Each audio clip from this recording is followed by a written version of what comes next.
Yes, I've been gone for a while. So what? I'm back now, ain't I? Let's make some anime. A lot of you can't draw. I'm gonna need you to take some drawing lessons before you finish this up. I'm joking. Could you imagine you pause the video, then 3 weeks later you come back? I finally learned how to make a perfect circle. You don't need, that's not, no. Today we're gonna start off a little bit, you know, just lines. Lines is fine, alright? Whatever program you use, I'm sure you can make lines. Yes, I cut my mustache. Stop staring at it. This is the part that's like the most difficult thing for any artist to do. Actually start drawing because you have the empty canvas, but you just been sitting there for like an hour. All the artists, when they heard me say that, yes, yes, it feels my pain. We're gonna take lines, make them into a rectangle, then make them into a rectangle, and then make them into a rectangle, and then that's how you make a table. If you're working in a program that allows for layers, make sure that everything you draw is on a different layer. So let's say for instance you're making tables, a desk,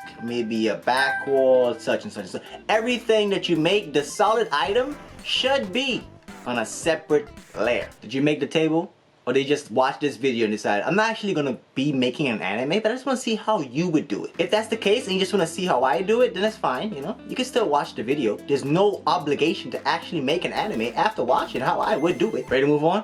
Let's move on. Let's go right ahead and put some tables in the back. The exact same method, you know what I'm saying? I know perspective is not everybody's forte, but I'm not here to teach you perspective. Just trying to build a scene so I can show you how it works out in the end. Let's quickly add a floor just so we know like where the floor meets the wall. It's just lines. It's more lines. This is an optional step. This is just me trying to show you how like it would set and it would show you like how far apart.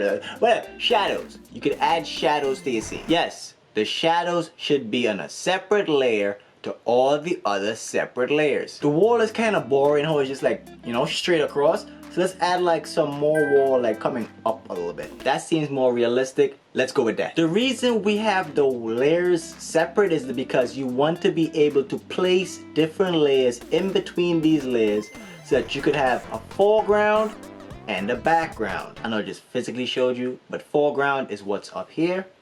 And the background is basically what's behind me. So whatever I'm doing, right, would be animated and whatever, but the foreground could be a still shot, the background could be a still shot, but because I am moving around here and there's something in front of me and there's something behind me, it seems like they're all being animated simultaneously. For instance, in most animes, the person's head or anything like that behind their mouth doesn't actually move while they're speaking. So in other words, the only thing they're actually animating in the focal point here is the mouth moving and the rest of the body stays completely still. Typically, I move everything I do into After Effects. This video is probably dropping around Thanksgiving or on Thanksgiving Day.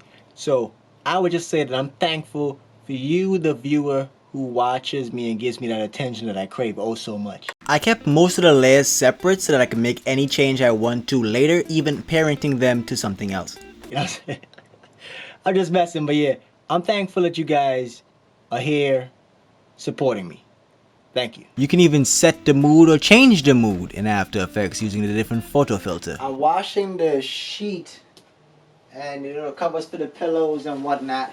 So that's not on the bed right now, so I can't really sit on the bed. You know what I'm saying? I can't really sit on the bed. The main thing I use After Effects for is to add subtle shakes to my animations. But hopefully this little tutorial helps you move forward in creating your own anime, or even if you just want to create like a scene or a clip, something like that. Hopefully this helps you in that way. Dinosaurs like Godzilla could be coming, so you have to have a big shake though for those kind of scenes, you know what I'm saying? In the next one, I'll show you how to like do blinking and mouth movement and other stuff like that. But for right now, we're just doing the basics so that people could understand that it's not complicated. It's not a big thing to make an anime of any sort. You just have to have some kind of drawing ability, because a lot of people think like all anime is the same art style. It is not. There's multiple art styles that go within anime.